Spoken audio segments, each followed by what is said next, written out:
Hi folks, my perspective here.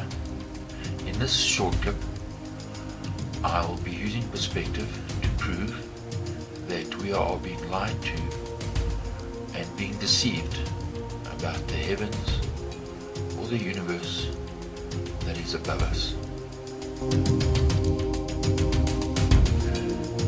So our perceptions of what we think the universe is based on deceit and lies. And with simple visual observations, we can prove to ourselves that the entire system we live in is based on deceit with the purpose of enslaving us mentally, so that we go along with a system that is corrupt and enslaving us. So we are always shown images from the outside of the planet spinning around the sun. So keep in mind that our perspective isn't from here, but we are actually on one of those balls spinning around the sun. And so is this real? Is this what we see from Earth? Yes, so they'll tell you that you are part of the Milky Way galaxy. So this galaxy is millions of kilometers, millions of light years from side to side. So these aren't real images because who took the photograph? So they'll show you these images and say you are here, or you're here, or you're here. Different places. These images aren't the same. This is speculation. So now you have to ask yourself, well, if you're on the spinning ball, our sun is minute compared to the core of this galaxy.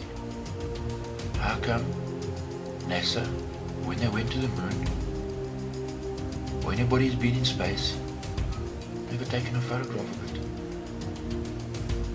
We have images from it far away, but from close up, we don't see images of it.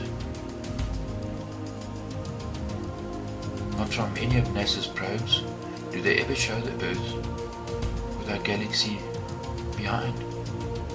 You never see this.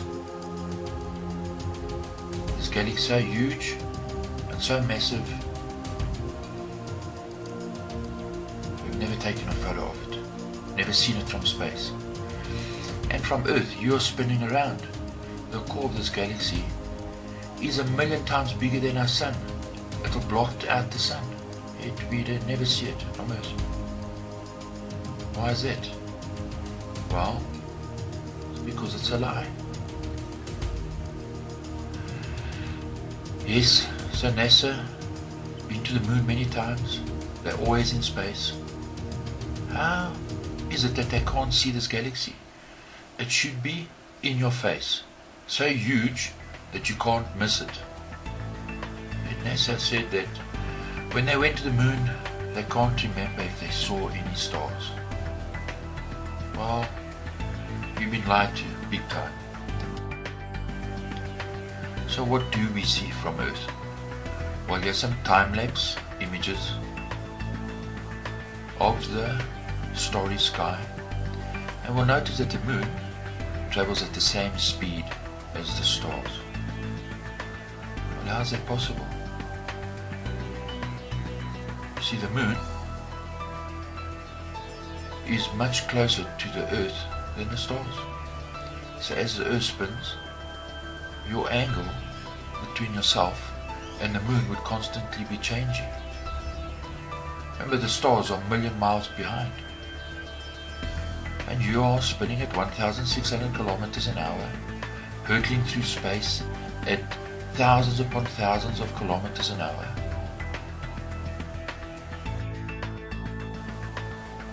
So, the moon cannot be moving at the same speed as the stars. So obviously, we're being lied to. We're being misled about the Earth and the universe and the solar system around us. This is not real.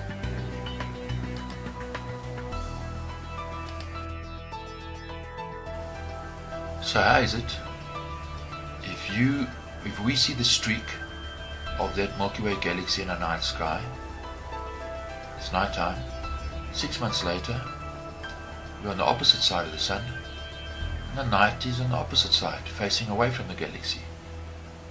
So how is it that we can film that streak, that dark rift in the night starry sky? We film it all year round. It becomes evident that we are being tricked deliberately. So let's look at some time-lapse images of the night sky, of the stars in the sky. So what do you notice? Look carefully. There's something that is staring you in the face. It's so obvious. You don't see it. Look carefully. The stars have the same perspective. The perspective is two-dimensional. There is no depth to the stars from your perspective. So what does that mean? Well, let's have a look. To help you understand what I'm saying, is imagine if you were on a spinning ball and out in front of you was a giant computer keyboard. See, the keys are all at the same angle. So what would you see from Earth? Visualize it. See, the keyboard would be three-dimensional. It means as you turned and rotated, this is what you would see. The angle of the keyboard would change as you spun around. In other words, your number keys would turn away from you, and your shift and the caps lock would be on the one side, and they would rotate around. But what we are seeing is the keyboard head on and rotating flat head on. So there's no depth in the keyboard. Perspective tells us that the stars are all on the same plane. You're not spinning because you see the same angle of that keyboard. It means the universe is spinning. You're standing still. This is what you're seeing. And there's no depth in that night sky. None whatsoever. The stars maintain their same position as they rotate around you, around the Earth. So the stars, they're on a flat plane, same as the Earth. The Earth is flat. You see, if the stars were on a dome, the stars on the horizon would actually stay on the horizon as the dome spun around you. We don't see this. So the sun and moon and the stars are on a plane relative in depth to each other. And above that is a dome. Straight to point. These people that are spinning around, their center axis, if that was fixed, the horizon would stay on the same level for them. So depending on how high or how low they were, the trees and the grass couldn't spin above their heads, would stay on the horizon.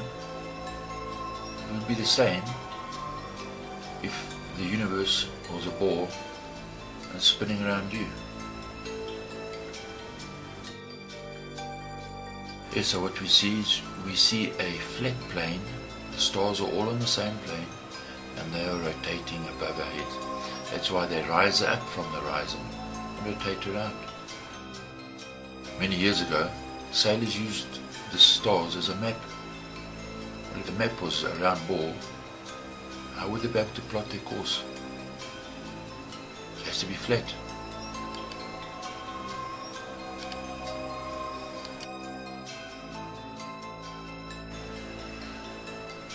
Yes, so they'll tell us that all the planets orbit around the sun, all fixed on the same plane.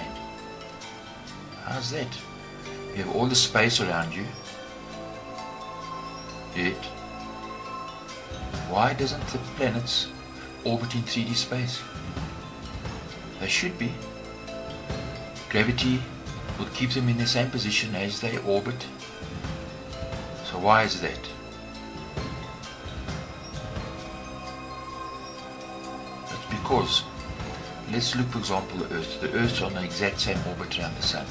If you change the angle of that orbit path, watch the Moon and watch the Earth. See, the Earth's spinning at the same speed, the Moon is spinning. Now watch the Moon. Well, the Moon would do a loop in the sky. So would the Sun. As soon as you change that orbit path and you angle it, and that orbit path is rotating around the Sun, as it would do in space, well then the game is up. Because all the seasons and the times and everything wouldn't work. So they have to show you all the planets orbiting the Sun, all on the same plane. What are the chances of that? That's not science. That's magic. That's sorcery. And we don't see this from Earth. Now you know that if you've got a balloon, that the air pressure pushes outward equally. I take this balloon, put the Earth inside, put that balloon in a vacuum. How can the air stay inside? And when you have a high pressure system, it doesn't push the gas out, it just pushes it around the ball. It's rubbish.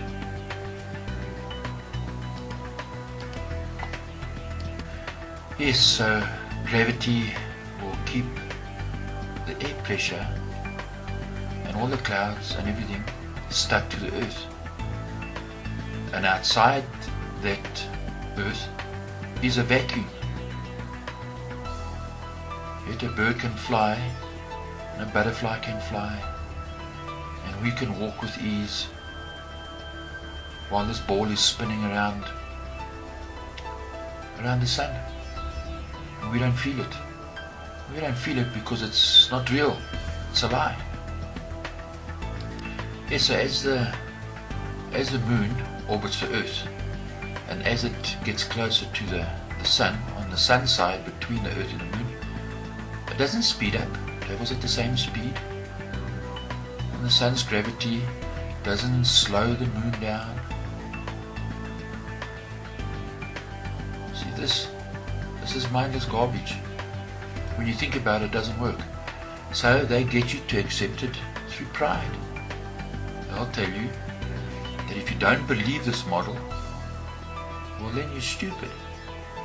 And so pride causes you to think, well, my eyes tell me different, and everything around me, my senses tell me different. I don't want to look stupid, so I better accept this. Well, you're a fool if you accept it, because it doesn't work.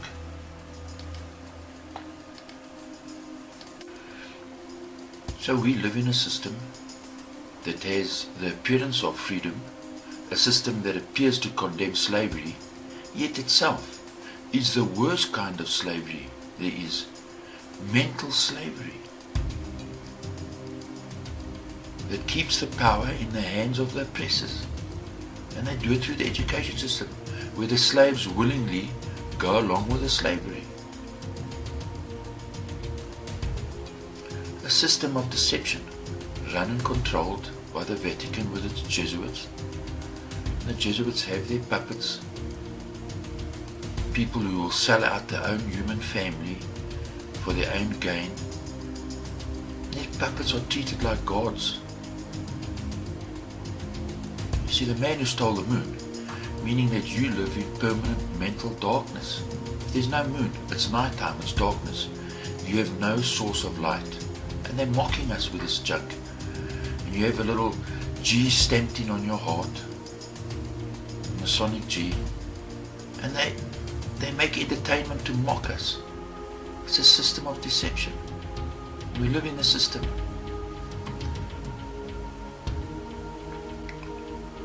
We have NASA who gives us images like this. You just need to use your eyes. You don't need maths. You don't need to bring your calculator out. Look, Mars's atmosphere is less than 1% of the Earth's.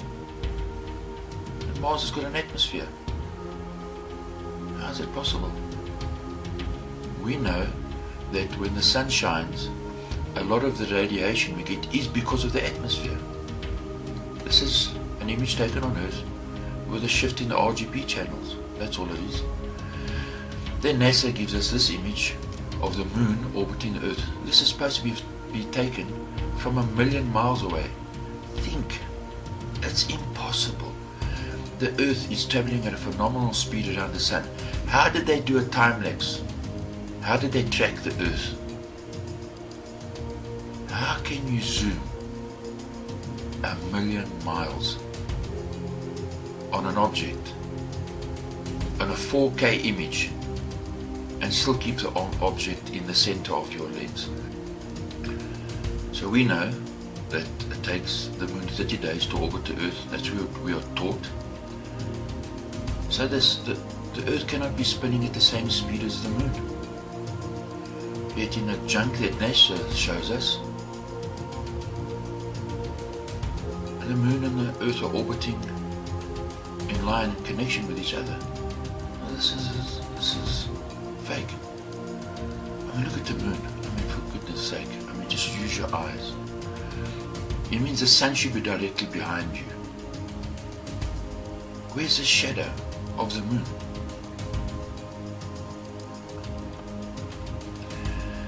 Yes.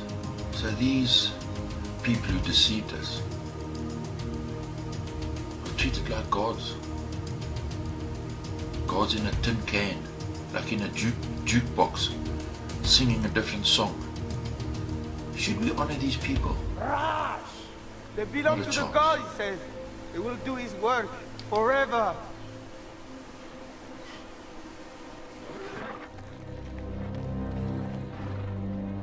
No. They will not.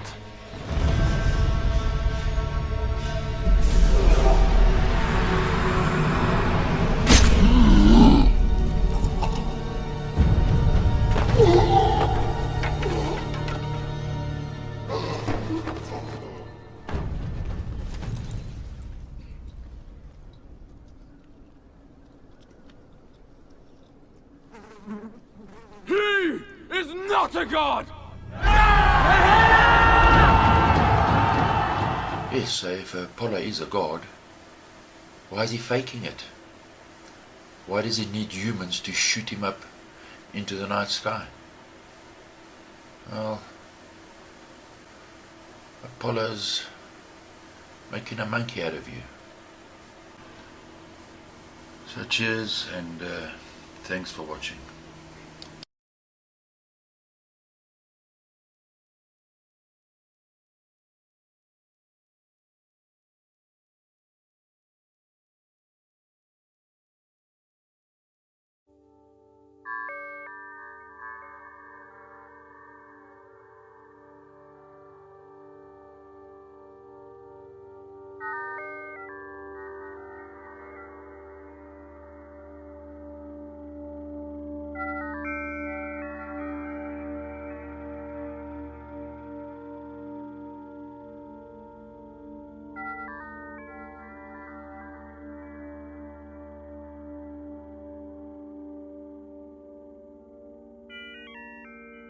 Some people are fascinated with space and astronomy from early childhood.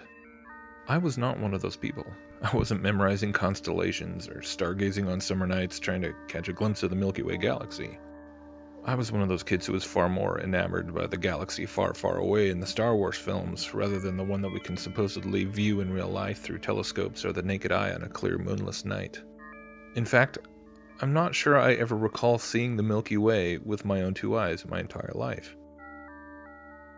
But now, ever since becoming gripped by this massive topic of ancient cosmology, I've been consuming just so much footage of the sky, the stars, and photos supposedly sent from space Without a doubt, I've now looked at more images of the heavens just over the last year than all the years of my life before that combined.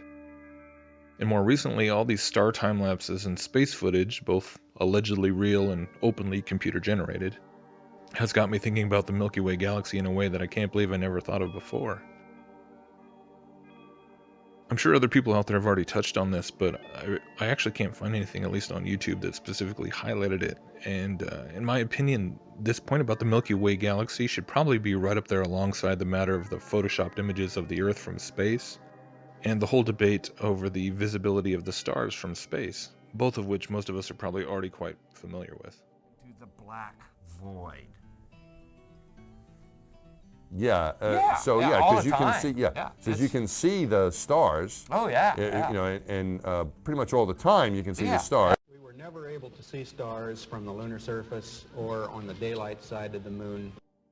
The sky is a deep black when viewed from the moon, as it is when viewed from cislunar space, the space between the Earth and the moon. The issue of the conflicting astronaut testimonies is damning enough already, but when we add to this the additional matter of the Milky Way galaxy, to me it just becomes almost ridiculous. I mean, the Milky Way is hands down one of the most breathtaking subjects of astrophotography. It's captivated the minds and imaginations of human beings throughout all of recorded history, and is found within the mythologies of virtually every ancient civilization on Earth. Before the industrial age and the atmospheric light pollution that accompanied it, there wasn't a single child living who, unlike myself, could claim that they'd never seen the Milky Way firsthand. It's inspired awe since the beginning, and it's just as breathtaking to behold today. But this is precisely what is just so absolutely confounding when we turn and consider the vast catalog of images that are supposedly taken from space. If you do a Google search for something like Milky Way from space, you will basically get one of two things. Either you will see an artist's renderings of the galaxy as a whole, which look like this, or you will see images said to be taken from the International Space Station, which of course shows the Milky Way peeking over the horizon of the ball Earth.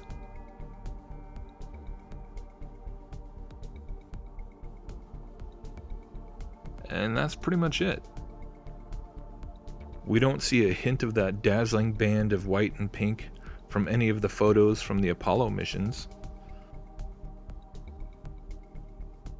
We don't see it in any Earth orbit spacewalk pictures.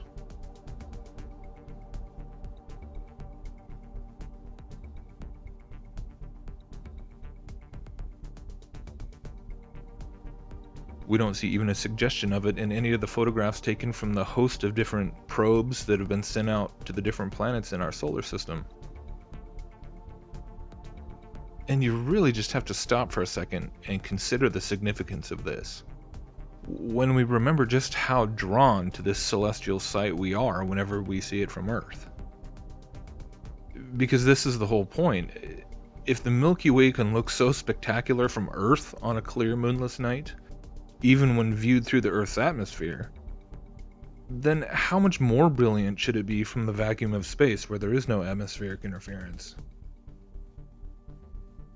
You're going to tell me that after all these decades, in all the history of space travel, the Milky Way galaxy has never been photographed, even unintentionally, during a single spacewalk, or from the moon, or from any of the probes that have gone out into different directions of the solar system?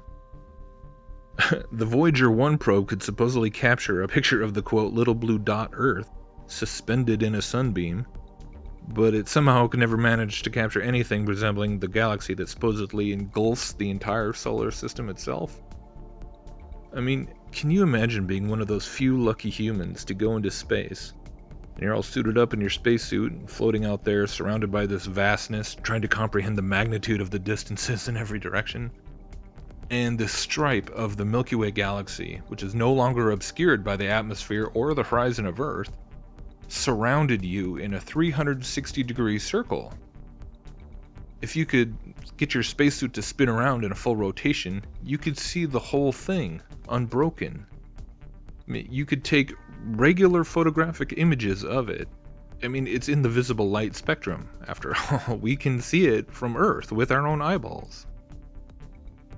Of course, I would be remiss at this stage if I did not mention the Spitzer Space Telescope, which is claimed to have done this very thing, capturing thousands of individual images taken with an infrared camera as it spun a full 360 degrees in space.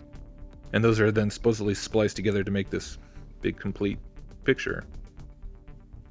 Interestingly enough, the Spitzer Space Telescope is named after Lyman Spitzer, who was a very central figure in the development of modern astronomy. His research focused on the interstellar medium, specifically plasma physics, and he was the leading original proponent of the idea of a space telescope, spearheading the project that would eventually produce the Hubble Space Telescope.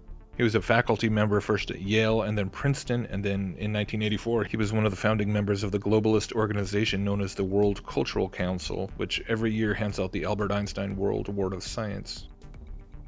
Oh, and did I mention he was also, interestingly enough, a member of the Order of Skull and Bones, class of 1935. So, very interesting indeed. Definitely gonna have to come back and take a closer look at him sometime. Anyhow, back to the Milky Way. What's kind of ironic about the fact that we never see the Milky Way photobombing NASA pictures of anything else in the solar system is that when we look at so many of the, quote, artist renderings or openly CGI depictions of things like satellites and probes and stuff, much of the time the artists will go ahead and put the Milky Way in the background, presumably because they of course think it looks much more visually engaging than just a black background, and of course the assumption is that it would be quite visible. Or if we were to get a bit more conspiratorial about it, we might ask if this is just another example of how NASA uses the illusionists' method of misdirection, where they're constantly jumping back and forth between supposedly real footage and then artists' conceptions, to the point where the average person doesn't scrutinize what has or has not been shown to exist in the, quote, real footage. Our brains just kind of fill in the blanks, assuming that we've seen the Milky Way in real space footage countless times. Just like we all assumed we've seen countless photos of the globe, until we actually stopped and tested that assumption. This picture I thought was particularly interesting, kind of funny, because it was created by an artist as a conceptual representation for a project supposedly in the works by this International Lunar Observatory Association, which is proposing to try and put a radio telescope on the south pole of the moon so that it would be able to get a better shot of the Milky Way galaxy. So of course they show it here in the photograph, even though it's a radio telescope. Isn't it funny how all these telescopes that they're putting into space are radio telescopes, infrared telescopes. They're not bothering to put anything that just takes normal photographs in the visible light spectrum, because with if you ever open up that can of worms and start actually showing photos with it, it's this glaring continuity problem. But here you go, in this one he put it in. Another aspect of the Milky Way that I think is very interesting is that it really is the foundational piece upon which all the modern astronomical theories regarding things like nebulas and star formation seem to be extrapolated from. Remember that prior to the Hubble and all these amazing photos that it supposedly provided us with, the Milky Way was pretty much the only thing in the sky that had this flowy, milky, cloudy appearance, which we are told is massive amounts of cosmic gas and dust. Personally, I think the Milky Way was the inspiration for both the pseudoscientific theories regarding nebulas and how cosmic gases create stars and everything, and the artistic depictions of all those awe-inspiring nebulas. I basically suspect that they just started airbrushing different nebula shapes and colors that were all modeled after this style originally found in the Milky Way. And speaking of cosmic gases and nebulas, that again is another perfect example of how modern astronomy is absolutely inseparable from the theories of cosmic evolution. Nebulas house baby stars in every spiral arm of the galaxy. These regions are the nurseries for new stars. There are young stars in these regions that are heating up gas clouds that surround them and making those gas clouds glow pink. Stars are made out of gas, basically, and our galaxy has gas. In fact, our galaxy, you can think of it as having an atmosphere of gas and dust that surrounds all of the stars that we see in the disk. And it's from this gas that new stars are born.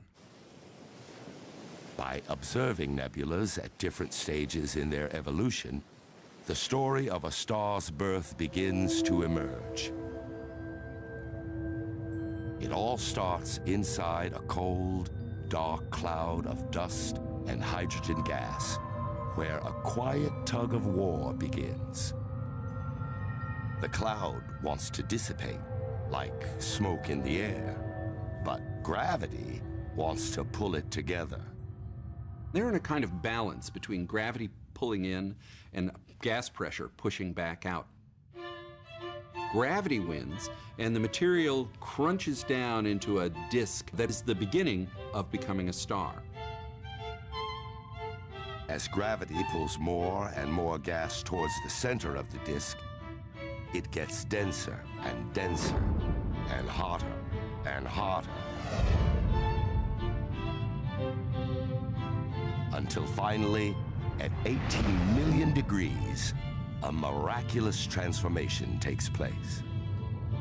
Hydrogen atoms fuse together to form helium, and with a burst of nuclear energy, a star begins to shine. These stars eventually get their nuclear fires going in the core, and when they do, they heat up. They can expel the material that's around them so that it kind of clears up the neighborhood. Over the next few million years, winds blow the surrounding gas into spectacular swirling patterns. It blows away the gas, it blows away the dust, and it lets us see this beautiful new thing, this place where the star has been born.